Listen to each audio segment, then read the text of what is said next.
Buenos días, agradeciéndoles a todos estar un sábado acá con nosotros. Muchas gracias por su compañía. Y vamos a hablar un poquito de miastenia gravis en mujer joven. Ya la doctora Aguirre me allanó un poco el camino con sus temas. Entonces, vamos a hacer énfasis en el embarazo en las mujeres con miastenia gravis. No tengo conflicto de intereses. Sabemos que la miastenia gravis es una enfermedad neuromuscular crónica, autoinmune, perdón.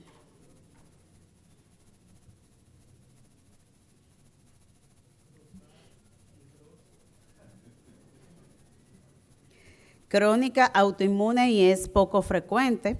Se produce por un bloqueo postsináptico de la unión neuromuscular que va a interferir con los anticuerpos contra receptor de acetilcolina. También tenemos otros receptores como son los anti-MuSK y los LRP4 que cuando no encontramos el tipo de anticuerpo que es que ocasiona la miastenia, pues entonces decimos que es seronegativa. Sin embargo, hay muchos autores que piensan que esto de la seronegatividad es simplemente nuestra incapacidad para demostrar cuál es el anticuerpo que está involucrado.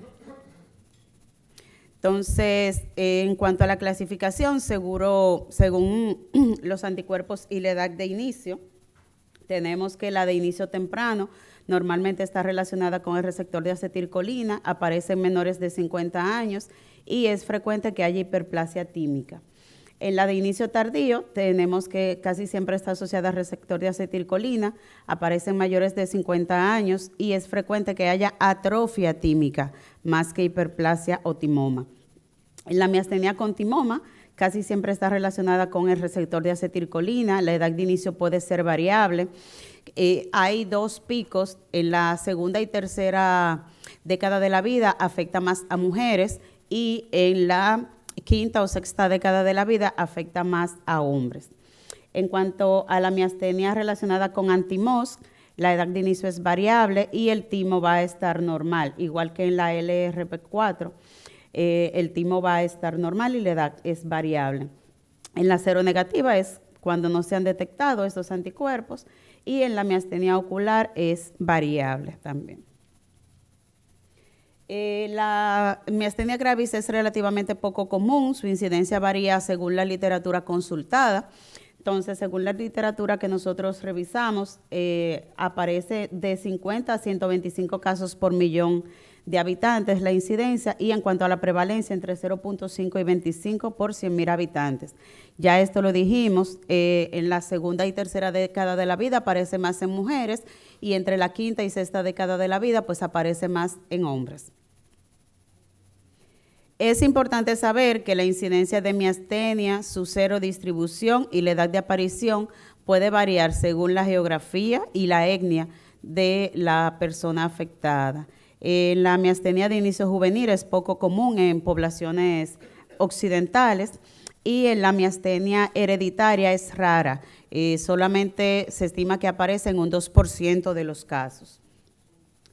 Empieza con un cuadro insidioso de pérdida de fuerza muscular, la cual puede ser tan grave como para causar una crisis miasténica. Suele iniciarse en los músculos perioculares, como ya se había mencionado, y luego de ahí generalmente pues procede a generalizarse, valga la redundancia. Si tiene más de 2 años, pues entonces decimos que probablemente sea solamente de afectación ocular. Y en pocas ocasiones es de inicio agudo. La miastenia casi siempre va dando síntomas que el paciente los minimiza en muchos casos. Es raro que sea de inicio agudo y cuando es de inicio agudo casi siempre debuta con una crisis miasténica. La entidad se asocia a algunas otras enfermedades autoinmunes. Un paciente con una enfermedad autoinmune tiene mayor posibilidad de tener otras enfermedades autoinmunes como el lupus, la artritis reumatoidea, la anemia perniciosa. Está muy asociada a tiroiditis de Hashimoto, enfermedad de Graves-Basedow y vitiligo, entre otras. En sentido general, cualquier enfermedad autoinmune puede predisponer al paciente a tener otra. Dentro de los signos y síntomas ya está más que discutido. Básicamente tenemos diplopia, tosis unilateral, debilidad progresiva de los músculos masticatorios, debilidad de los músculos faciales y la lengua, de la musculatura vulvar y debilidad de los músculos del cuello. Aquí tenemos una paciente con una facies miasténica. Vemos que tiene una tosis, en este caso es bilateral, y la sonrisa, los músculos orales están aplanados. A esto le llamamos horizontalización de la sonrisa. Dentro de los precipitantes de una crisis miasténica tenemos el trauma físico o emocional, el estrés, la infección, sobre todo las neumonías, el embarazo y el puerperio, las respuestas anormales a medicamentos, sobre todo las anestesias y los relajantes musculares, el aumento de la temperatura durante el baño y el sol radiante. O sea que debemos tener un poquito más de observación con el calor que está haciendo actualmente con nuestros pacientes miasténicos. Y sobre todo porque hay unos brotes de procesos gripales, virales, que también nos pueden desencadenar crisis miasténicas. Entonces, esos miasténicos que tenemos por ahí, hay que vigilarlos un poquito más de cerca. Dentro de los fármacos y situaciones que pueden desencadenar la miastenia, las situaciones ya las hablamos, entonces tenemos algunos fármacos como los aminoglucósidos, las fluoroquinolonas, las sulfonamidas, penicilinas, la toxina botulínica, el interferón, algunas medicaciones cardiovasculares como los beta bloqueantes y los bloqueadores de canales de calcio, los anestésicos y los bloqueadores neuromusculares, entre otros. Dentro del diagnóstico se basa obviamente en la sospecha clínica y en el examen neurológico y lo confirmamos con el test de anticuerpos. Sin embargo, recordar que la miastenia ocular puede tener, los pacientes pueden tener estas pruebas auxiliares, pueden estar negativas y eso no significa que no tengan una miastenia. Entonces, la alta sospecha clínica y el examen neurológico pues nos dará un poquito más de certeza en este diagnóstico. Y obviamente pruebas terapéuticas con la piridostigmina pues nos pueden ayudar un poco más con el diagnóstico. Entonces, en cuanto a la miastenia gravis y el embarazo, que es lo que vine a traerles, tenemos algunas preguntas frecuentes. Si la paciente se queda embarazada, ¿va a empeorar durante la gestación? ¿Podemos hacer algo antes de concebir para mejorar? ¿Se puede hacer una vida normal durante el embarazo? ¿Tendremos que dejar la medicación? ¿Qué ocurrirá si hay un brote de miastenia durante el embarazo?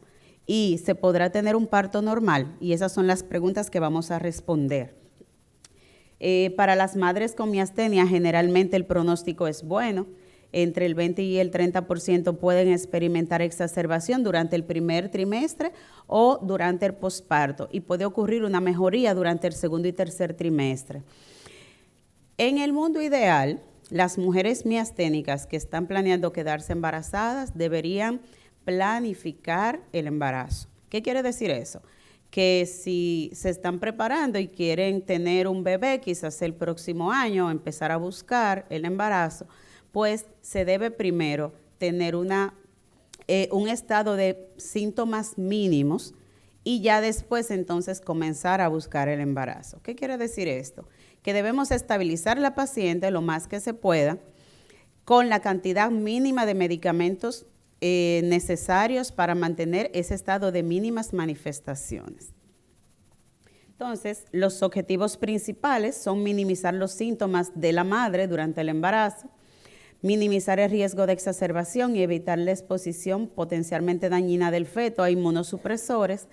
La piridostigmina y la inmunoglobulina, el recambio plasmático y la prednisona son generalmente seguras durante el embarazo, mientras que el micofenolato tiene un gran no por el riesgo de malformaciones fetales que ya están descritas. Entonces, el parto, lo que se recomienda es que sea parto normal. ¿Por qué? Porque la cesárea, como todas las otras intervenciones quirúrgicas, pues van a tener un riesgo mayor. Entonces, lo que se recomienda es parto natural en las mujeres miasténicas. Sin embargo, debemos saber que en la segunda etapa del parto se puede producir un parto prolongado y sufrimiento fetal. El obstetra debe estar preparado para ayudar a la paciente con una extracción con ventosa más que forceps por las complicaciones que puede tener esta extracción del niño con forceps. La neostigmina puede ayudarnos en el momento del parto. Una dosis de 1.5 miligramos intramuscular o 0.5 intravenoso equivalen a 60 miligramos de piridostigmina oral y se puede utilizar si es necesario. En la miastenia, o sea, no hay una indicación per se que diga que hay que hacer cesárea. Sabemos que hay muchas complicaciones, muchas cosas que se han discutido, que si cesárea, que si parto natural, pero la cesárea, al igual que cualquier otra cirugía, va a tener complicaciones. Entonces, lo ideal es planificar un parto natural en la paciente. Obviamente, si no hay algunas otras comorbilidades o razones obstétricas, como por ejemplo preeclampsia.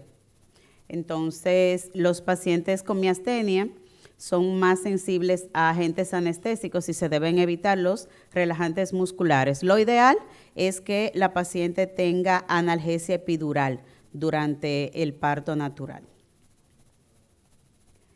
El objetivo sería llegar al estado de mínimas manifestaciones, como ya dijimos, antes de comenzar a buscar el embarazo. Sin embargo, tenemos casos, la doctora Ramírez hace poquito tuvo un caso de pacientes que llegan ya con un embarazo avanzado y en inminencia de crisis miasténica, o llegan ya con la crisis miasténica, o comienzan a tener exacerbación de estos síntomas. Entonces ahí es que vamos a comenzar a buscar los medicamentos que nos van a ayudar más con esto. En primer lugar, tenemos la piridostigmina,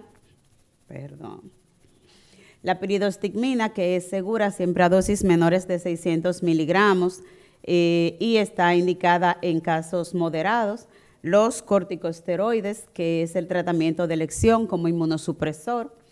Luego tenemos la inmunoglobulina intravenosa o la plasmaféresis en pacientes que ya están en inminencia de crisis o en crisis per se.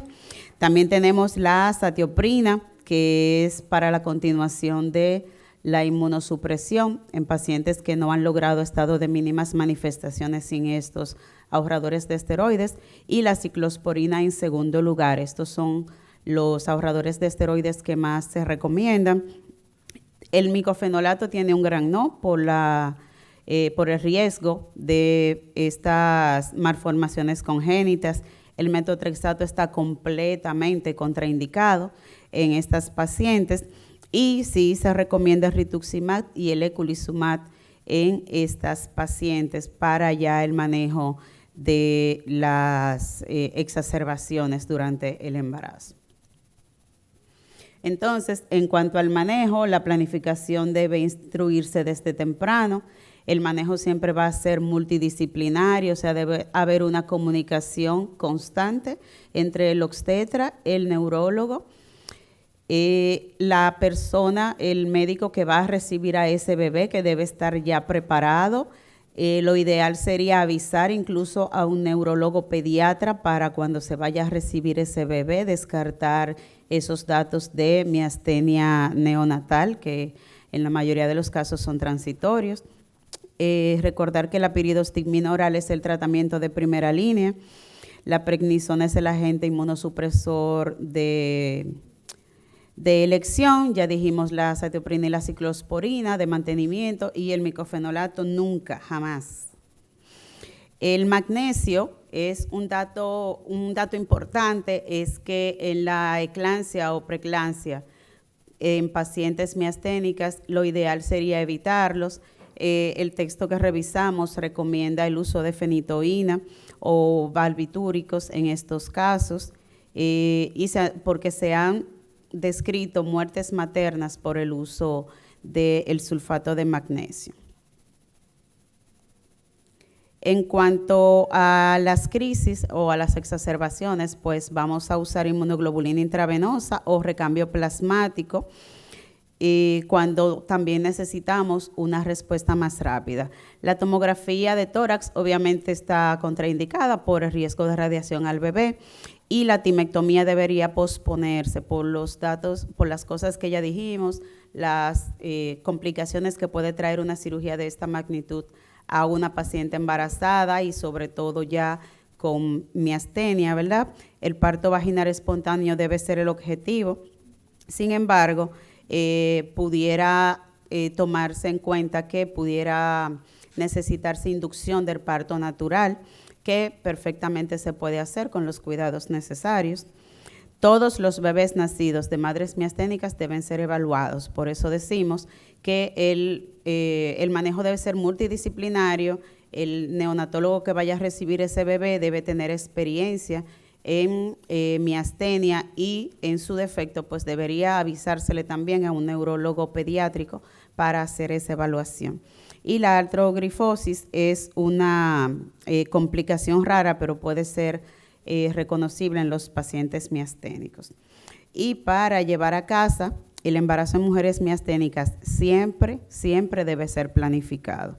Sin embargo, en esas mujeres que no han logrado su estado de mínimas manifestaciones y que nos llegan ya con un embarazo avanzado, con inminencia de crisis, como la hemos recibido, o con crisis per se, entonces se debe llevar obviamente a cuidados intensivos, esa paciente debe recibir intercambio plasmático o inmunoglobulina intravenosa y ya los otros medicamentos que hemos mencionado, la piridostigmina, la prednisona, a dosis bajas en este caso, y se debe instaurar azatioprina o ciclosporina, o si el caso lo amerita y es una exacerbación mucho más grave que no responde o que no podemos esperar, porque la ciclosporina y la azatioprina tienen un tiempo para iniciar su efecto. Entonces, en estos casos, rituximab sería una opción plausible. Muchas gracias.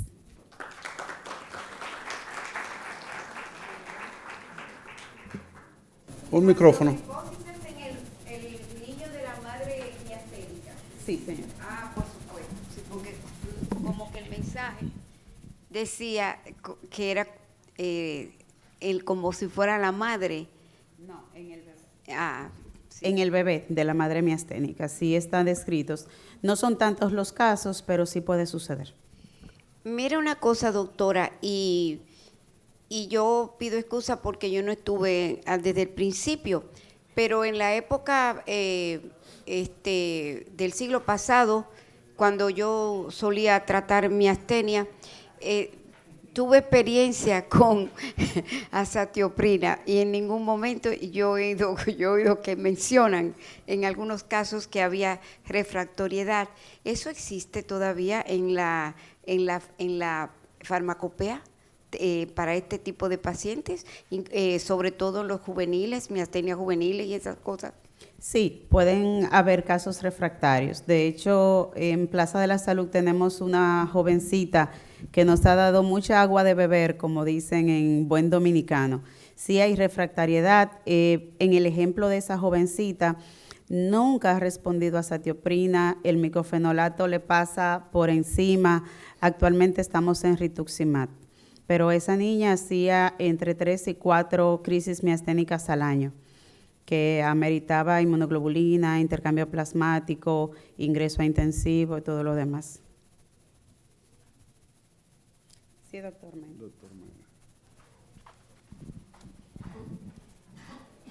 Gracias. Doctora, solo por curiosidad, ¿alguna experiencia con miastenia gravis seronegativa? No, hasta el momento no. Gracias.